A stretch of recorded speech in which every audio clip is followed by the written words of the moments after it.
नमस्कार मंडळी, आजच्या दिवसाची सुरुवात झाली देवाच्या नामस्मरणापासून. आज काय मला बरं वाटत होतं, त्यामुळे आज माझी सकाळी सुरुवातच लेझी डे पासून झाली.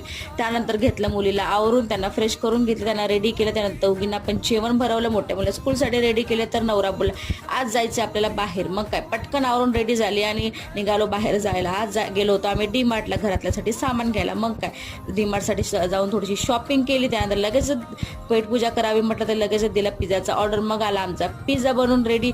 मग पिझ्झा खाऊन घेतला. तशीला पिझ्झा भरवला. मी पण थोडी पिझ्झाची टेस्ट घेतली. पिझ्झा इतका छान होता, मस्त. आणि तशी बोलली मम्मा माझ्या हाताने पिझ्झा खायचा. मग दिला तिच्या हातात पिझ्झा. पण घरी येताना लागलं रेल्वे फाटक. मग असा टाइमपास झाला. मग बनवली स्वतःसाठी कॉफी. घरी आली लगेच लागली स्वयंपाकाला. तर नवरा बोला रोज रोज चपाती काय बनवते, आज भाकरी बनव. मग काय नवऱ्याची फरमाईश पूर्ण. आज पटकन भाकरी बनवून रेडी केली. अंड्याची भुर्जी बनवून घेतली. त्यानंतर मुलीचा घेतला थोडासा अभ्यास. अभ्यासाकडे पण लक्ष द्यावं म्हटलं, थोडासा अभ्यास घेतला. असा झाला माझ्या दिवसाचा शेवट. भेटूया नेक्स्ट व्लॉग मध्ये. थँक्यू.